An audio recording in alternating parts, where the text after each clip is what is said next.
Siân ydw i, a ni yma heddi yn Ethel Street yn cael bore te coffi gyda fy ffrindiau a babis bach nhw. Dysgais i Gymraeg yn yr ysgol fel aliaeth, so fel mae pobl yn dysgu Ffrangeg neu Sbaeneg yn yr ysgol, dysgais i Gymraeg. So nes i fe fel Tygau iaith lefel A, a wedyn gadaelis i ysgol, es i brifysgol yn Llundain, ac o'n i ddim yn siarad Gymraeg tan des i nôl i Gymru. A wedyn jyst trwy gweithio trwy gyfrwng Gymraeg, o'n i'n lwcus di hwnt. Achos dwi'n gweithio mewn ysgol Gymraeg, popeth ni'n neud trwy gyfrwng Gymraeg. So o'n i jyst pigo fe lan yn araf bach, really. Nes i lot o ffrindiau trwy gyfrwng Gymraeg, cynnwys i fy ngŵr sy'n siarad Gymraeg. So really, dwi'n byw bob dydd trwy gyfrwng Gymraeg, a hyd yn oed bod dwi'n dysgu Saesneg, dwi ddim yn siarad lot o Saesneg bob dydd. Dwi'n meddwl dwi'n person lwcus achos dwi'n ffindo dysgu ieithoedd wel rhwydd. Dwi'n gallu siarad Swedish, nes i na fel rhan o gradd fi.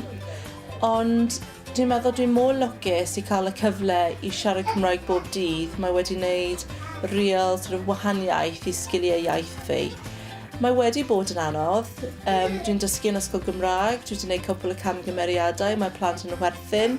Dwi wedi gofyn i'n dosbarth i darllen mewn tywyllwch yn lle tywelwch. So pawb yn werthyn af ymhen o hwnna. Ond i ddysgu iaith, mae rhaid i chi wneud camgymeriad bob dydd. Dyma sydd chi'n wella. Ni gyd yn gwneud camgymeriadau pan ni'n siarad Saesneg, a does dim wahaniaeth rili os ti'n gwneud camgymeriadau yn siarad Gymraeg. Iant o Meilir ydy fy mab i. Mae wedi cael ei eni yn mis Gorffennaf yn yr ysbyty yn y Waun. Mab gyntaf sydd 'da fi, wel, plentyn cyntaf, a mae boi bach hyfryd, mae'n gret, mae'n huge erbyn hyn, rili fawr, mae'n real glorwth a ni'n joio mas draw 'da fe.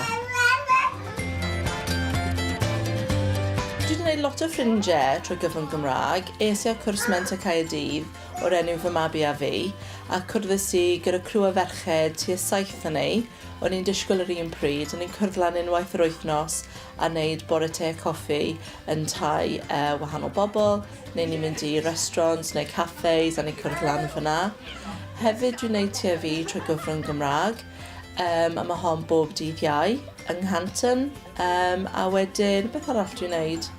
Wel, lot o ffrindiau fi, jyst digwydd bod sy'n siarad Cymraeg, mae plant bach dyn nhw, so dwi'n cwrdd lan dyn nhw yn aml iawn.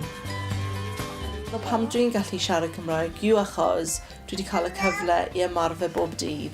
So byddwn i'n dweud, os ti'n dysgu Cymraeg, ffindo pobl ti'n gallu ymarfer da bob dydd. Dwi wedi elwa lot o siarad Gymraeg. Dwi'n gweithio trwy gyfrwng Gymraeg, so mae'n talu'r bills. Dwi'n cymdeithasu trwy Gymraeg, mae gŵr yn siarad Cymraeg, mae teulu i gyd yn siarad Cymraeg. A mae Iant yn joio. Mae'n joio chwarae dy fi ffach goter ar y funud. Ond ie, mae'n gret, y ffaith mae fe mynd i siarad dwy iaith o'r cychwyn.